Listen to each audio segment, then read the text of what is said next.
Welcome to LifeLONG, where practical health meets real life and we navigate this wild ride together. I'm Ethan Suplee and I'm glad you're here. Happy President's Day for those keeping score. It started as Washington's birthday. Later, I believe Lincoln was also incorporated, but now it's a day to celebrate all US presidents and how much cooler presidents are than kings. What better way to celebrate freedom than with a full-on, no-holds-barred AMA? Here's the deal. No press secretaries, no filters, no scripts, just you ask, I answer. Anything you want, from my least favorite vegetable, which, unless it's deep fried and covered in buffalo sauce, that would be cauliflower, to the coolest city I've ever visited, Rome, or my max bench press, 405 pounds, to the greatest rock album of all time. That would be David Bowie's Hunky Dory, Fight Me. This is democracy in action, right here, right now. The viewer mailbag is overflowing, and if I run out of stories about myself, we'll dive into clips from health and wellness doctors, Dr. Casey Means, Dr. Jason Fung, Dr. Ben Bikman, and Dr., my favorite, Mike Israetel, for a thumbs up or thumbs down, no holds barred battle royale. Plus, Lisa De Pasquale, author of the Gen X, the Greatest Generation's Handbook for Middle Age, The Pursuit of Health, Success, and Human Fulfillment, will be joining us later to keep me honest. All right, let's dive in. I'm here for your questions, fun or serious. I'll do my best. This is our AMA, and you're in charge of the conversation. Trace, what treasures do we have in the mailbox today? Well, we've got a few in the mailbox, but I'm also hoping that we can get a few out of the Zoom. That's why we're here. Yeah. All right. Now, the problem is sometimes it's a little tricky for me to read their actual at name symbol, because sometimes it's a trick to get me to say something naughty, which I've fallen for a number of times in my life. This is Bowser Massive Wagons. Massive Bowser wagons? Wow. Bowser Massive Wagons asks, this is a good question. Do you overcorrect calories after or before days, weekend events that you indulge a little more in? Yeah, that is a good question. I think of my famous inclination to basically fast all day on Thanksgiving and then go buck wild. And I find that by doing that, I go a little wilder than I would have otherwise wanted. So I now correct on the back end. I kind of try to eat normal, maybe even keep it in the range of maintenance or as close to maintenance as possible. And then if I have a meal that's off, I might correct that the next day. I don't know that there's any scientific reason for doing that. That just seems to be what works for me. And keeps me in the long run the most even keeled. I do notice that if I try to short my calories on the front end, I wind up eating a little bit too much on the back end. I can see that. We have a timely one here because we were having a discussion earlier about movies, and maybe Crystal heard it, and we had it the end of last show. Crystal asked, what 3 movies would you rebuild humanity with? Oh boy. I think I would go Goodfellas. to yeah, Goodfellas.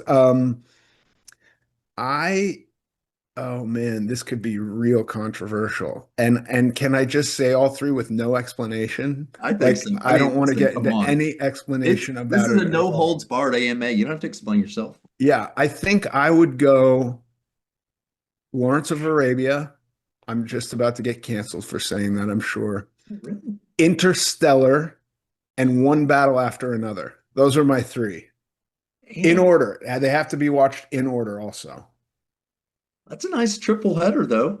Yeah. You know, when I was a kid, we used to go to the drive-in movies, which is really like everyone from my high school. It was called the McClendon Triple. So there was 3 movie theaters, and people would always park in the same part no matter what the movie was. So you could go from movie to movie to movie. Yeah. You know, we drank a lot of beer back then out in the streets. Texas, no one really cared. What are your 3 movies, Trace?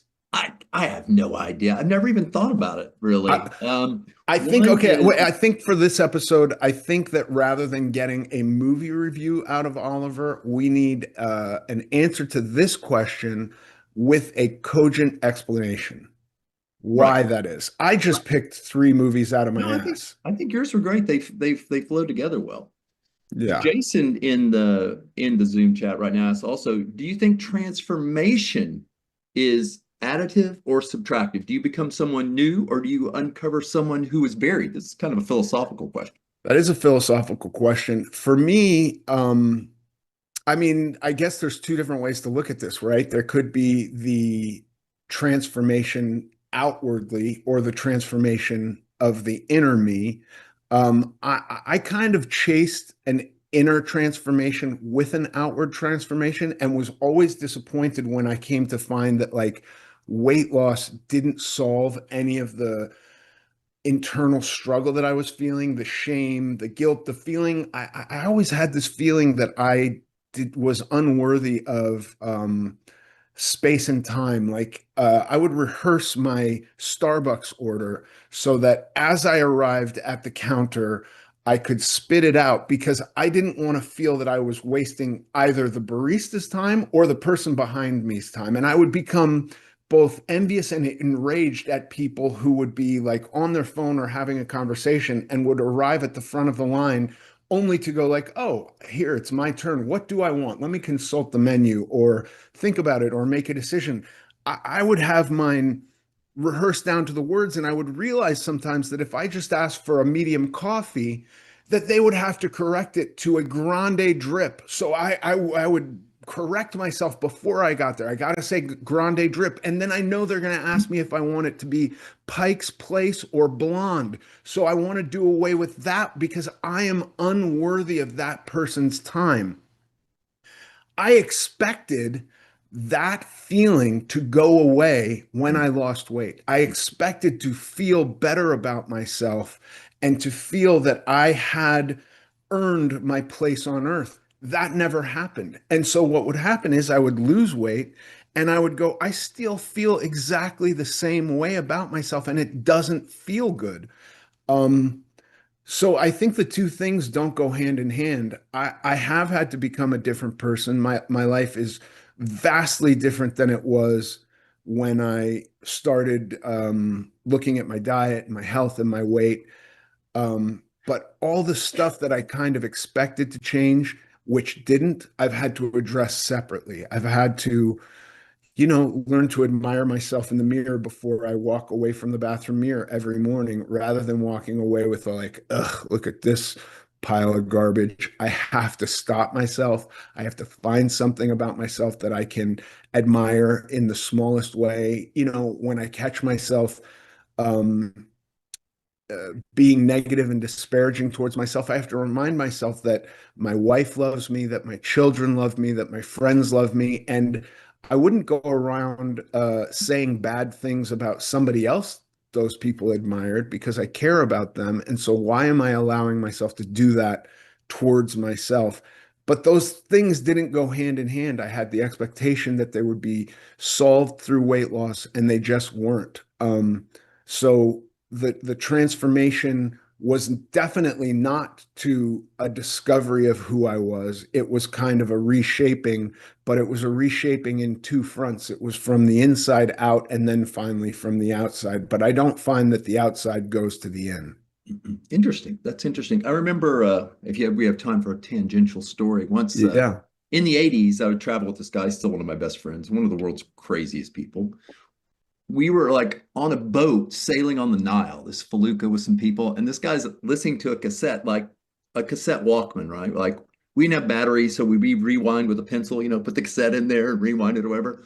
And one day I was like, what are you listening to? He's like, listening to some self-help tape. I was like, really? Right here in the middle? And it was this guy, Brian Tracy. I've never forgotten it. And the guy says to look in the mirror all the time and tell yourself, I like myself. I like myself. And at the time, I was like, oh, what a bunch of hogwash. But in the end, you kind of only need to convince yourself, right? If you can convince yourself you like yourself, then everybody else is like, well, this guy seems cool in his own skin. And that's half about it. Anyway. Yeah. I think it's one of those things, Trace, where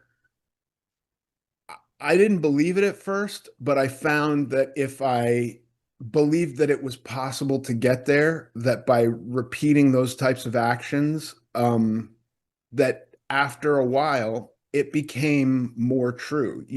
I sometimes driving my kids to school, I would experience a feeling of like somebody would cut me off and I would want to scream at them. And then I would recognize that this is not a rational thing to do with children in the car.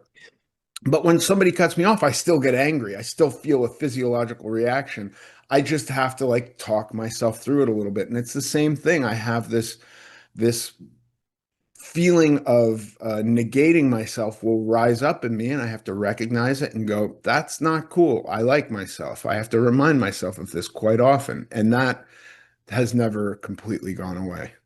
Yeah, it's easier said than done, and it's kind of where we had that Terry Crews clip a while back where he said he realized that successful people don't get embarrassed.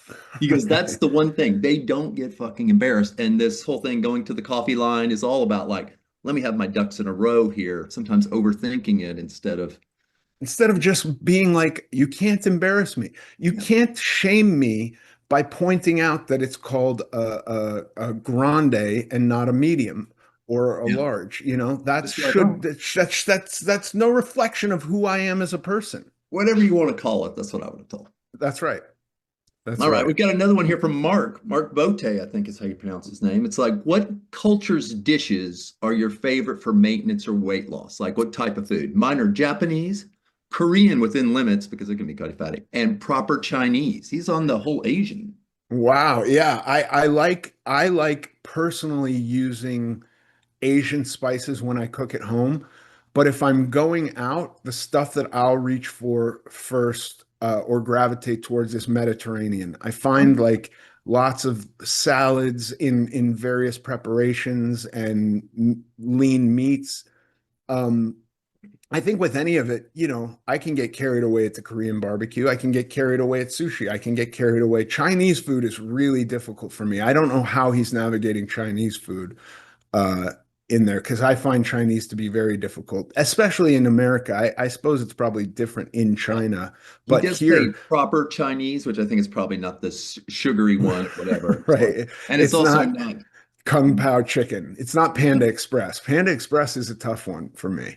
it's just so sweet and sugary. I mean, and spicy. Yeah. Cow chicken is irresistible. I like Lebanese food, Oh, Israeli food, Persian food, totally.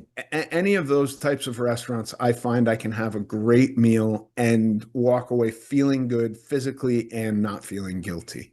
Well, to that point, we have another question from the mailbag, not from today. It's Amanda Ristine.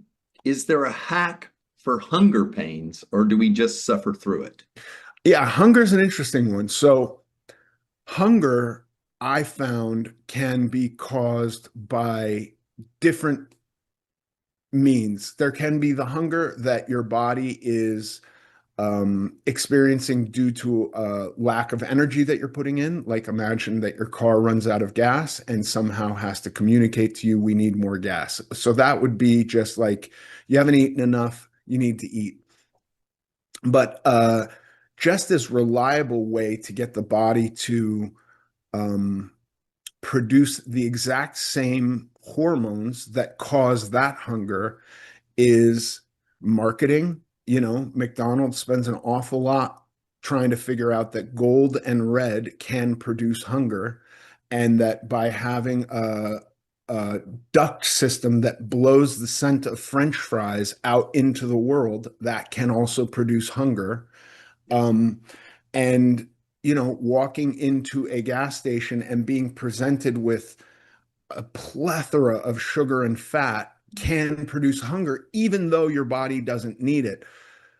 Boredom can produce hunger, grief, anxiety, all of these can produce hunger in the exact same way that your body tells itself that it needs food.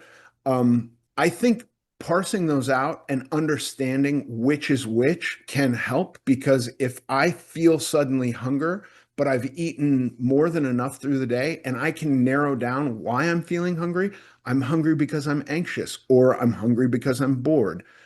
It gives me a little bit of an edge on beating it because I can talk myself through it. I want to eat right now because eating chips while watching TV is more satisfying than watching TV on its own. And I have decided already that I'm not going to do that. So I'm going to push this feeling of hunger aside. Um, and then when I'm dieting, the way I communicate with myself is I'm going to be a little bit hungry for this period of time. And hunger, I've found, doesn't last forever. It's not like I get hungry and then I'm just hungry for 2 weeks. I experience it in fits and starts, in little bursts. And I can get through that. I can recognize what it is. Okay, I haven't had quite enough to eat today. My stomach's grumbling a little bit. When is my next meal? It's going to be in 2 hours. I can get through that. So I think there is that aspect of like, yeah, we do suck it up and deal with it a little bit. But then there's the other point, which is like recognizing which version of hunger you're feeling, what's the catalyst for it, and kind of working your way through it. So I don't think it has to be an all or nothing. That's my hack for dealing with hunger is naming it. Um, and then the other one is just like, yeah, sometimes I'm hungry and it's not the end of the world. Yeah, I mean, I think that sometimes it's hard to realize that it could just go away. Yeah. My analogy is like, sometimes when you're a kid or whatever, where you just can't stay awake. You're just like, I can't stay awake right now. But then in like a second, it's just gone. You didn't Yeah. really do anything different, but you're like, okay, I don't feel like I'm going to fall asleep every 8 seconds again, you know? Yeah, hunger is very similar to that. Yeah, Yeah. it will go away. It will pass. As a sober person, this was one of the things early on was like, yeah, I'm going to have cravings to use drugs and alcohol.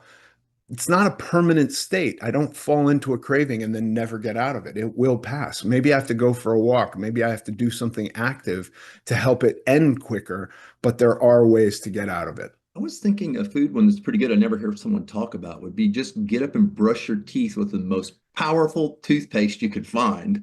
And at least temporarily, you're like, okay, I don't want to eat right now.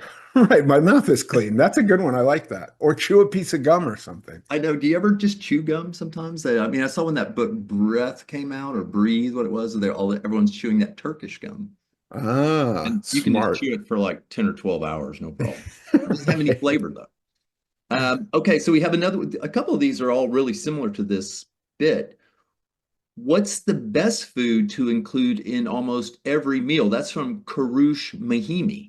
In every meal? Every meal. What's the best food to include in every meal? But I assume it's maybe some fiber thing kind of related to. Probably, yeah. I guess I'm still catching up with fiber. Fiber will be the topic of 2026, I believe. We're going to start to see all the protein-laden drinks now are going to be fiber-laden too. But yeah, probably fiber will take up the most space and give you the kind of the most bang for your buck calorically. I was front-loading all meals with protein, lean protein sources. Um, that could be egg whites, chicken breast, fish, whey protein, non-fat Greek yogurt. Um, but I think fiber is probably a smart bet and certainly right on the zeitgeist for this year.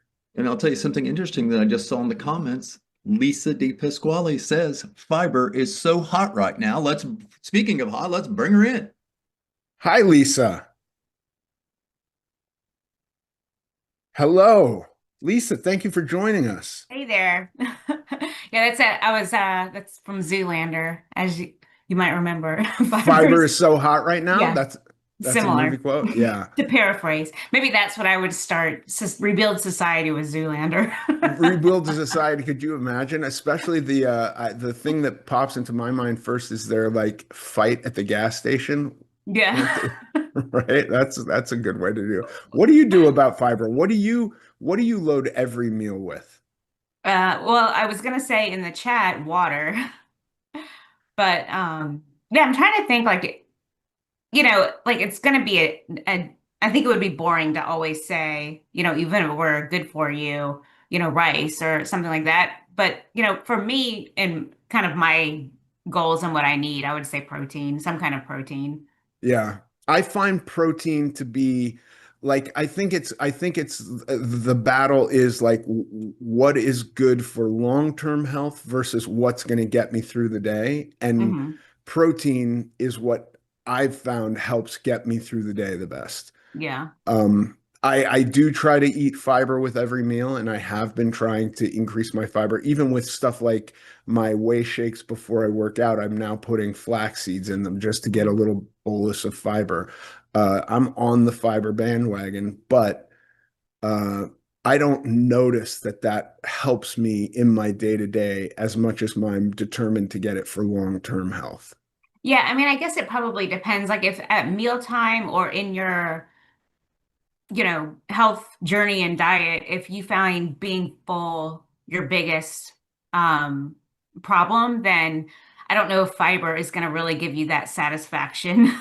Even if it maybe does make you full as far as like, filling you up if you drink it with water or, drink or eat. So you still like taking supplements as a thing. I forget fiber's in food too. Yeah, I mean, for me, I feel satisfied when I have, you know, some kind of mix of like protein, and salt and, something that I'm a salty gal, Yeah. that's kind of like what I crave and what is going to make me feel like, okay, I've eaten a meal. Yeah. I was having a meal with a friend not long ago, and he was drinking he would put his fiber in water and mix it up and drink it before every meal, um, because he found that, or he believed that it would slow his absorption of carbohydrates down and give him less of Mhm. a glucose spike. And I think his fiber of choice is something called Regular Girl. I think that's the brand he was using. Um, but I just found it to be like a funny thing because you can just eat, lettuce or Mhm. broccoli and get that fiber too, and actually get, like, if you're dieting, the feeling of being full from it also. Mhm. Yeah, for sure. I mean, that's kind of I think probably what I struggle with the shakes. I do have a shake generally once a day just because I need those extra grams, but it's not a meal replacement for me, mostly because it's sweet, and I just don't feel like it's a meal. But with that, I'll kind of load it with anything else I need now, being like middle age and the other thing that's almost as hot as fiber is creatine. So that's Yes. usually where I put that in.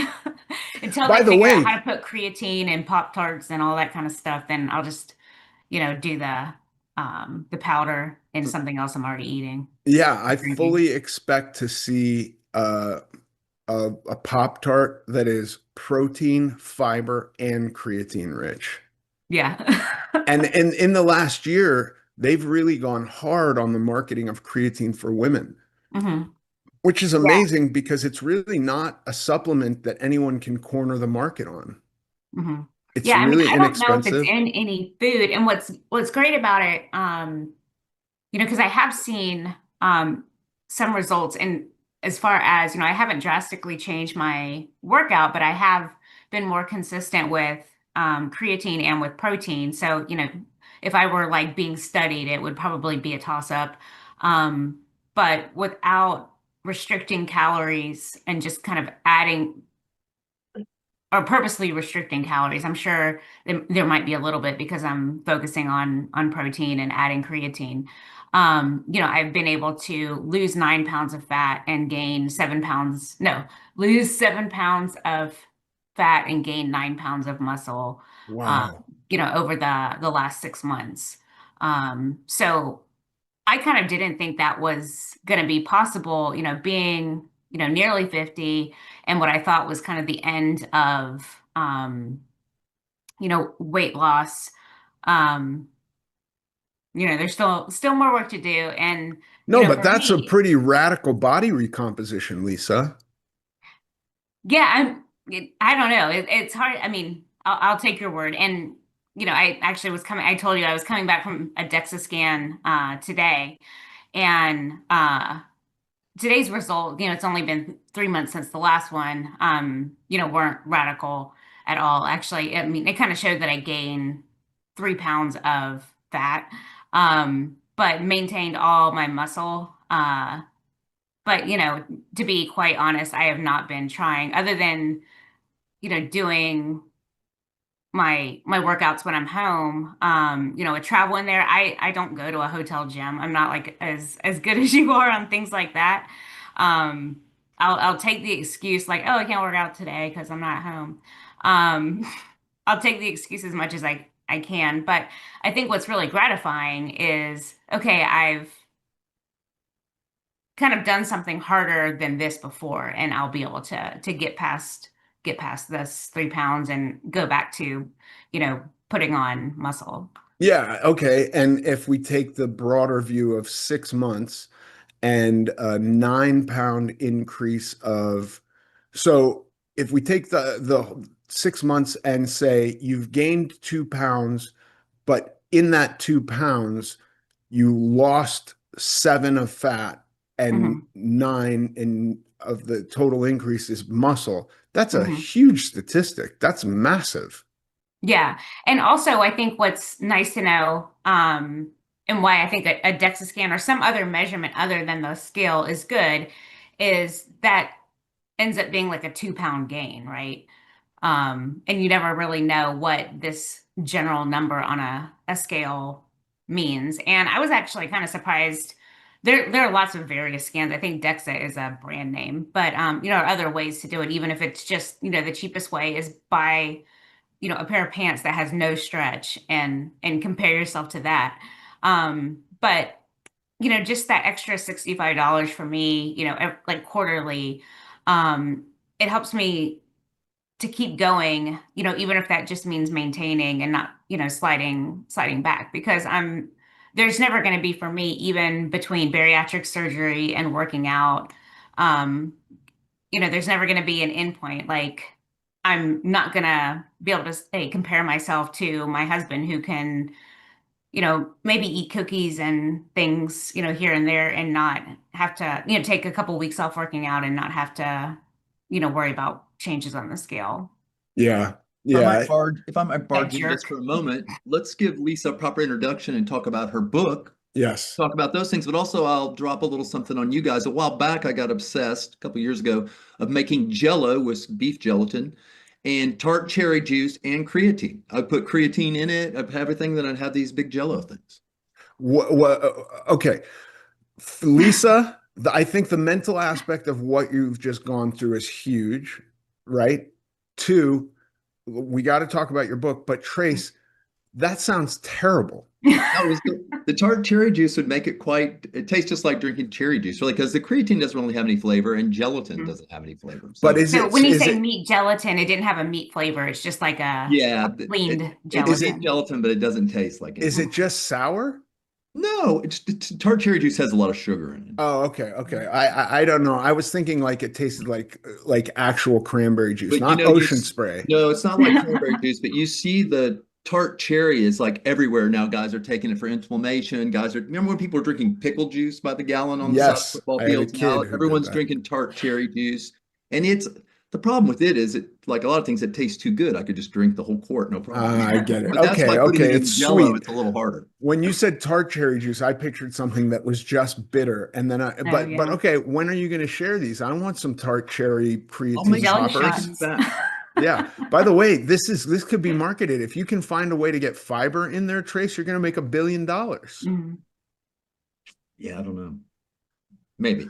That's amazing. All right, Lisa, let's talk about your book, Sure. I The have, oh, Gen X as it happens, Handbook. I have it right here. Look at that. It's a very risky cover. Yep. What are Yeah, some of the so things people our age need to start thinking about? mhm. Yeah, I mean, I think it's kind of like we have to, get serious. And, for me, a lot of these changes, all these changes happened for me in my 40s. So, losing 170 pounds, finding the love of my life, becoming debt free, all of that happened in my 40s. And, I see a lot of the memes about being middle age, about being Gen X and or even older millennial. And it's like I laugh, but also it's like we don't have to normalize back pain. I mean, it is something like, oh, I woke up with back pain this morning because I reached over to turn off the alarm. But I also want to be careful of saying things can also get really good and you can still, improve various aspects, of your life. Not to get too Brian Tracy or Tony Robbins, but that's been my experience. Yeah, it's really never too late. I read recently a study of 70-year-olds who started doing resistance training and were putting on muscle. Mhm. Um, so us in our 50s, we have no excuse not to start. Yeah. Well, I'm not in my 50s yet. I just want to point that out. Okay. Honestly, Um, technically, neither am I, but I will be this year.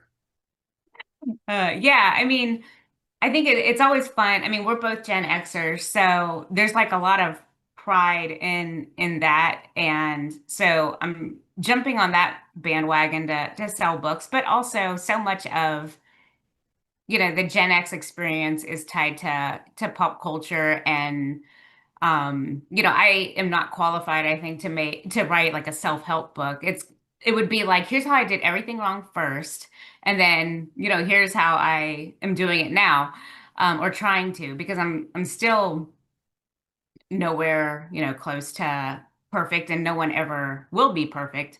Um, but I wanted to write like a fun book. There's a sample like 10-minute workout that's just kind of based on movie montages, workout montages. So whether it's like Vision Quest or Rambo or Flashdance, which I'm kind of channeling, I guess, today.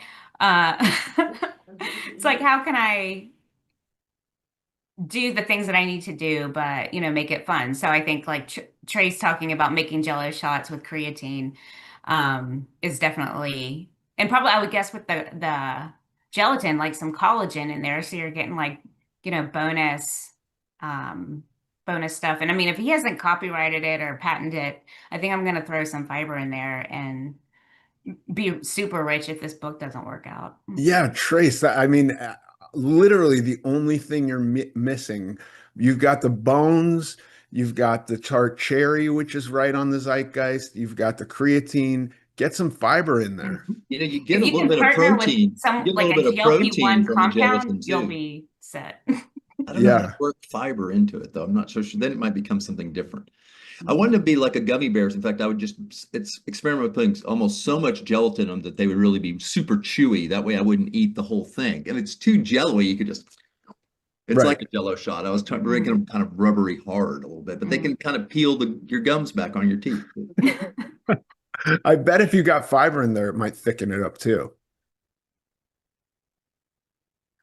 Um, all right, let's watch some videos together, Lisa, and then we can react to them together. Is that cool? Will you do Yeah. that? Let's go first, Trace. Let's roll the first one. We have Casey Means up at bat, right?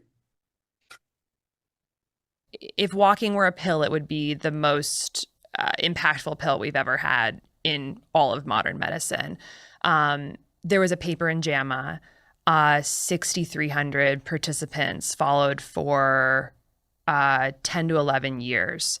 And the people who simply walked 7,000 steps per day compared to less than that had in up to 70% lower risk of all-cause mortality in the follow-up period. So not Amazing. causality, but it's pretty incredible. Okay, we They've get it. done We get it. follow-up Walking research is with walking is good. The Walking is more you great. walk. Lisa, what are your thoughts on walking? My thoughts are probably walking is good. Um, but also like, she brought up causation. My guess is someone that's kind of walking 7,000 steps a day are probably doing other general healthy things. They're not eating pizza, for every meal, and they're probably getting enough water and, that kind of thing. But I think the best way is kind of like integrating walking, not as seeing it as this is my workout, but I'm a generally, active person. Like, I'm like you. I don't track in my Fitness Pal with calories any activity because I know I'll be like, oh, well, then I can have this. Also, they're like wildly off, I think, on how many calories they say you burn. So, I think it's easy to be like, oh, I did my 7,000 steps when I walked the dog today, but it's like those are such slow steps. I don't really think it counts as a workout, but I think generally, if you're, doing that much walking, like I can see Jason is, my guess is Jason is doing lots of, healthy ththings. Yeah, I think I agree with you. I do love living in New York because when I'm here, I walk and I'm kind of not boredly walking. In Los Angeles, I don't feel comfortable walking. I want to be in a car moving from place to place. But in New York, I can walk for a half an hour and it doesn't feel like I've just been exercising for a Mhm. half an hour.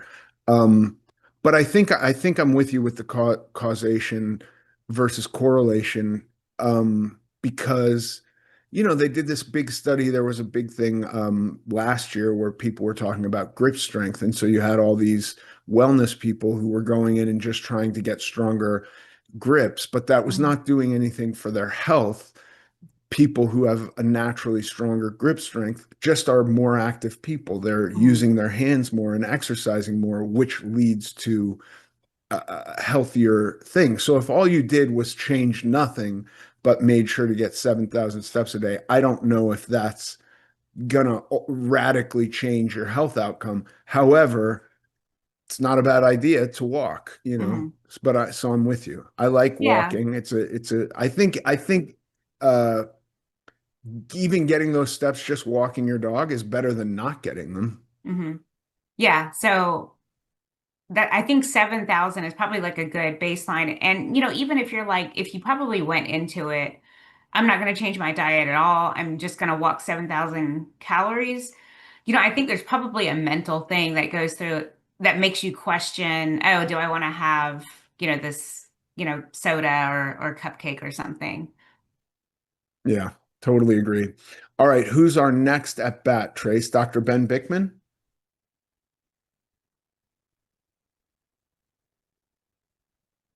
I think if you could leave people with just one practical takeaway about insulin, about their I metabolic can't hear health, it. Yeah, I Okay. didn't how hear they it. can improve their life, their health span in the long run, Should we what punt would it be? Dr. Yeah. Ben and Yeah. go So to Jason Fung? This is a good one, and it's He it's might he might be able to fix it.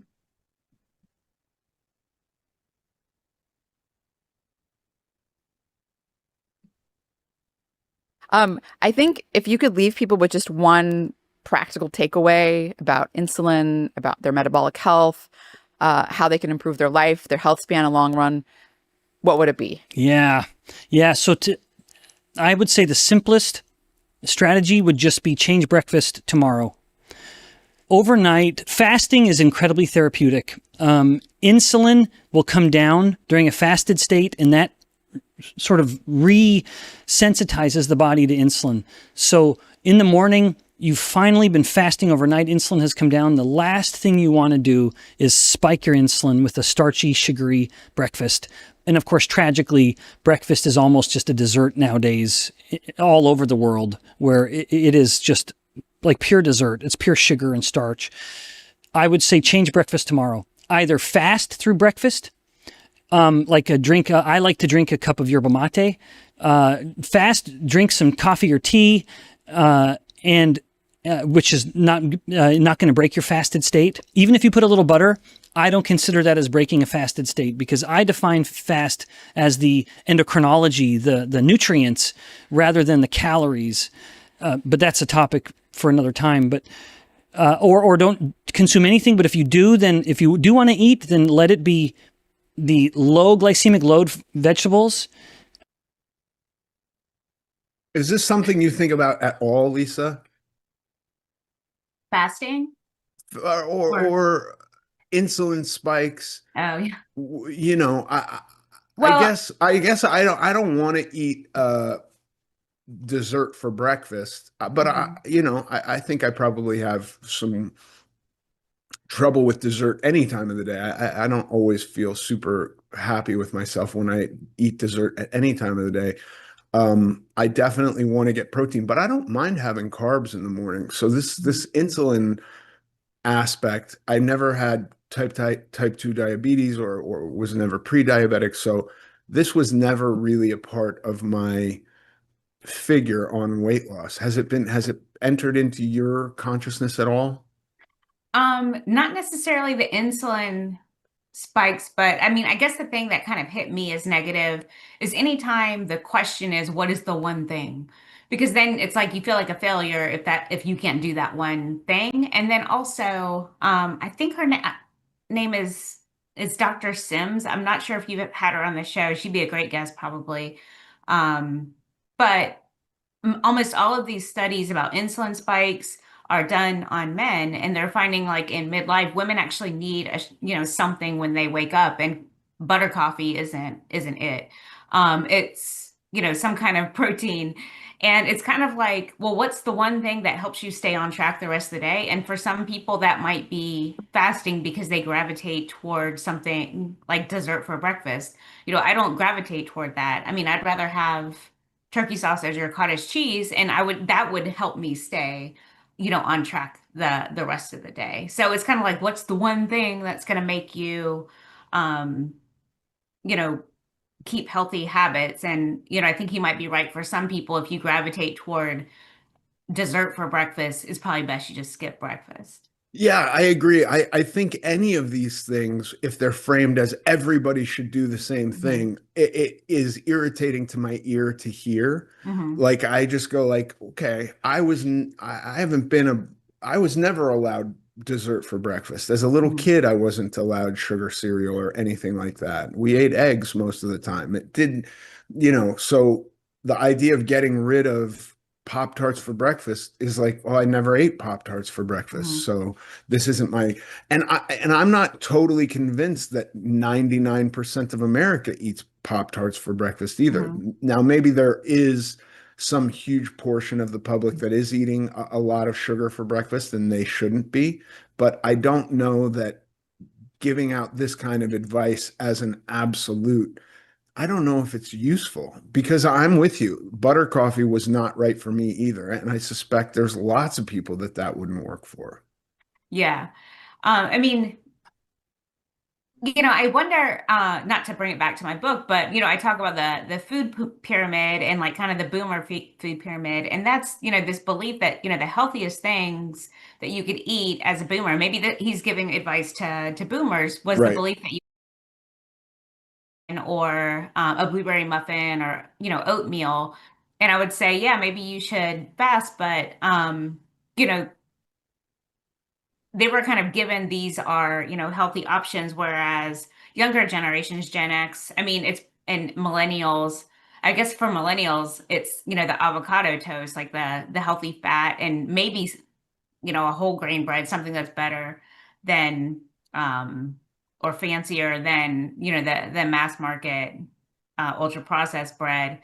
Uh, and Gen X, I think, generally embrace, protein sources, more. Yeah. And as far as like what Gen Z eats, I don't know. Gen Talking, Gen X was maybe a gluten-free bread or a sourdough bread that they cooked themselves yeah, with the yeah, especially starter during cinnamon. like, lockdown and stuff. Everyone got into to baking all that bread, and I haven't, traveled that much, but right now it seems like the whole ultra processed thing. There was actually a study that came out this week, or at least the news about the study. Basically, they engineer the ultra processed foods the same way the tobacco companies do, and in lots of cases they're owned by the same company. And like our bread that you buy on the store, even something labeled sourdough, is much different than the bread of 3 or 4 ingredients that you get in European countries, outside of their grocery stores that might be our products. Um, and a lot of that is really interesting. And we've talked about it before. I'm not trying to make out Gen X to be like this healthy generation, but we were like patient zero when it comes to how do we optimize selling ultra processed foods to these kids. Yeah. Yeah, no, the landscape of food has drastically changed. I remember I believe it was Michael Pollan's book, he talked about like there was a legal definition of bread at one time, and it Mhm. was flour, salt, and water. Mhm. And they had to legally change the definition, I think during World War II, when there was like a shortage of stuff and they needed to figure out a way to get bread to have a longer shelf life and to be able to travel more. And suddenly bread went from 3 ingredients to 21, and then people were getting sick because they were lacking nutrients, so they started pumping nutrients into the bread. Then it had 30 some ingredients, and store-bought bread is very different than what bread originated as, and I'm sure there are downstream effects of that. But I think just framing it as carbohydrates or sugar, I don't know. That never got me to where I wanted to go. And the minute I stopped demonizing those things and was like, it's okay for me to eat some carbs, I just felt better. Yeah. Yeah. I mean, I think definitely where, it comes from, and probably, when you like, if you've already realized I can't be perfect, or if you have like that all or nothing mindset, and it's just like, I'm going to avoid carbs, you most likely avoid the good stuff. But then when you're like, okay, I'm just off it, I'm not, I just can't do it. Then you also avoid, the good things. And if you think all carbs are carbs, you're going to not have the filling, oatmeal or bread or rice. And you might have the chips and Chex Mix. I'm trying to think of like what I would have. Chex Mix, what I would yeah. want. By the way, chips are the wildest. Chips, I remember somebody calling Doritos a carb, and there's just as much energy by fat in a Dorito as there are carbs, So it's a weird thing because we can frame these things as like pizza. Sure, there's carbs. There's a ton of fat in pizza too. Yeah, there's one that kind of blew my mind, and now it's from a YouTuber, and she's totally right. But now I'm just it like really upset me, and that's we think of cheese and peanut butter as protein source, but it's like no, they're fat source. Right. Yeah, unfortunately, and one hack I think is on the grams to put a 0 on the grams that it says, like for protein, say. And it should be more than half of the calories. And if it's not, then it's a something else source, not a protein source. Right. Yeah. No, that makes sense. All right. We got a video by Jason Fung, and this is something near and dear to our heart here at LifeLONG. Let's roll this one, Trace. Everybody who is older should be working out in at least 2 ways, Mike. Maybe 3. Way number 1 is Final question. If somebody's like, Dr. Fung, I have felt it everything, what is your last words of wisdom for them to take action right now? Community is the most important thing, because everybody's heard about calories. Everybody's heard about, diets. It's not about the diet. If you think it's about the food, you've already lost. It's about eating behavior, which reflects your community and your social sort of circle. Again, it's so important because it influences you day in and day out. So community, find yourself that community where you're going to be able to succeed, right? And for me, it's like eating with my family, not with my high school friends day after day, right? That's a no-brainer. Where can people find the Hunger Code? You can really get it anywhere, and it's on sale in March 2026. So anywhere, Amazon, Barnes and Noble, anywhere. You can also go to my website, drjasonfung.com, to find links to pre-order or order. Perfect. I'll leave the link in the description. Dr. Fung, thank you so much for your time. Thank you. I love this message.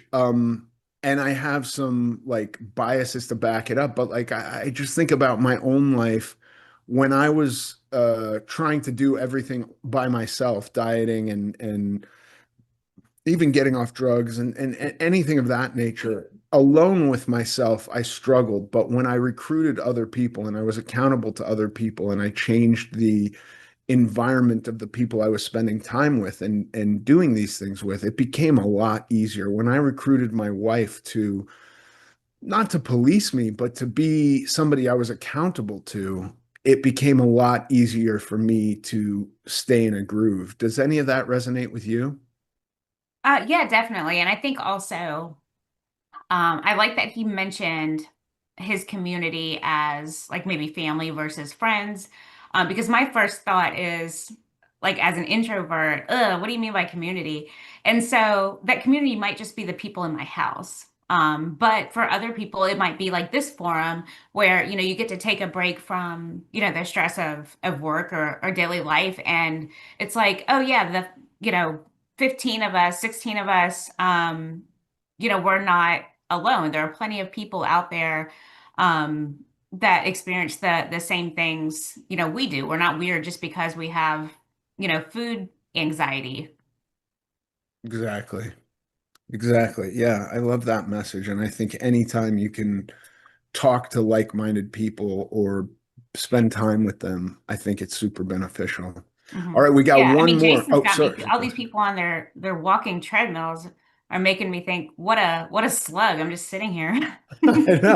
I know they're shaming us with their treadmills. No, the treadmills are amazing. We got one more from Dr. Mike. Let's hear about pumping iron to the very end. Everybody who is older should be working out in at least 2 ways, maybe 3. Way number 1 is getting a sufficient amount of overall physical activity. That's 10,000-ish daily steps or any more above that you have energy for. Cycling, tennis, volleyball, touch butt in the park, anything you like. On top of that, at least 2 sessions per week of at least 20 minutes of resistance training, heavy, sets of 5, sets of 10, sets of 15, sets of 20, close to failure through compound large muscle mass movements, rows and deadlifts and pull-ups and pull-downs and all that stuff. It's going to give you a lot of muscle mass, the metabolic health, joint strength, connective tissues. It's going to reduce your injury probability. It's going to make you aesthetically look really awesome. It's also muscle as an anti-diabetic organ, which means it balances your blood sugar out, which is huge. An option is to do some kind of mobility work, really deep stretches, really deep yoga, Pilates, or you can do ultra full range lifting and take care of 2 birds with 1 stone. Those are the 2 to 3 kinds of physical activity that are really important to have if you're in your later years. It's always important, but when you're in the later years, you just don't have a choice anymore if you want your best health. And Lisa, you have started resistance training, right? Yeah. Do. So, Yeah. I started, for me, it was about, when I was over 300 pounds, it was, I need to do a thing. For me, so I had a playlist where I found plus size yoga, and it was from a teacher that kind of knew, because of various things like my stomach or the way my hips moved, these are the movements that most likely I can do. And so I had that playlist, and I, started doing that every day. Then as I was more flexible and lost weight, I started doing yoga with Adrienne, which is a free channel that has a calendar with some of her older videos and a newer one. And it's like set out for you. So I didn't have to think about it every day. I just had to check that thing. And for me, it was, I'm going to start the video. There might be some days, like say it's a 45-minute video. Maybe I'll start it.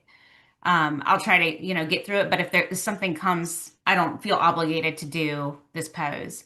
And the next thing I knew, I was at the end of the video. I just maybe didn't do everything. So for me, it was about setting that habit. And then as plateaus came and and also lost weight, it's like, I need to up it. So I started doing, weightlifting videos online. And then eventually, got a trainer, a friend of mine who was a former boss, became a personal trainer. And that just ended up being the best scenario for me, because I'm an overachiever. And for me, my boss was telling me, you got to work out and you got to do this. And I did it. And there are plenty of free things out, but, for me, it was really just about setting, that habit. And, particularly when he was talking about as you age, I mean, when you hear about, people having accidents, it's always like falling in the shower or, a hip this or a knee thing. And then, nothing against our great doctors and nurses, but hospitals tend to be where people go to die. And as much as you can stay out of those places and improve your flexibility and your strength, the better. I mean, I'm always on my mom, who's in her 70s, to start doing more weight things other than walking. And, I think some of the doctors, they kind of caution older people from doing that, and I'm not talking about weightlifting with, 20-pound, dumbbells for, a woman. I mean, she could just do something like 3-pound weights. And she does. to help with things like inflammation and, arthritis, as long as something eventually makes you feel better, I think it's okay to continue. But I do worry that, so many of the doctors discourage movement for older people. Right. Yeah, it seems very counterintuitive when muscle and bone health become so much more vital in older age. Why we wouldn't, and that's not to say like when you're 90 you should be bench pressing world records, but like you can move those muscles and then you can add a little resistance and whatever that is for the individual to get them to 8 to 12 reps. There's going to be a number there, right? Mhm. And so finding that and doing that seems like just a complete no-brainer. Hmm.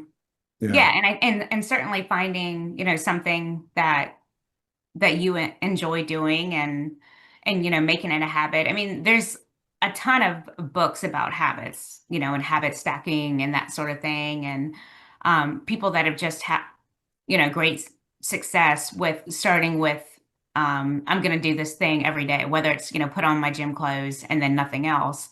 And I think that probably goes back to the 7,000 steps thing, and that's generally whether we ultimately are doing it or trying to do it, stacking various healthy habits. We just kind of do it anyway, because we don't want to make those 7,000 steps for nothing and then be like, oh well, now I can eat 400 more calories. Right. Exactly. Lisa, before we sign off, remind everyone where they can find you and especially find your book. Definitely. I'm on Instagram at Lisa_DEP. I'm on X at Lisa DEP, and they can find the Gen X Handbook for Middle Age on Amazon, Barnes and Noble, Walmart, uh, various retailers. Oh, the Strand. I was really happy to see that the Strand has it. That made me feel good. That's awesome. Congratulations, Lisa. Thank you so much for joining us today. Thanks for having me. Today's daily nudge comes from the GOAT, Michael Jordan. He says, I've missed more than 9,000 shots in my career. I've lost almost 300 games. 26 times I've been trusted to take the game-winning shot and missed. MJ is simply pointing out that failure is an inevitable part of striving for success, and what matters is persistence and not letting setbacks shake your commitment or effort. Before we go, a couple quick reminders. We'll be back next Monday, February 23rd, with Dr. Joey Munoz. I think I'm pronouncing that right. And send your questions to Ethan Suplee Show at twoway.tv and share or connect with your friends. We are trying to build a community for all of us. And as Dr. Fung in the clip said earlier in the show, community is number one. Until then, remember, health is lifelong, built, not born. Happy President's Day. See you next week.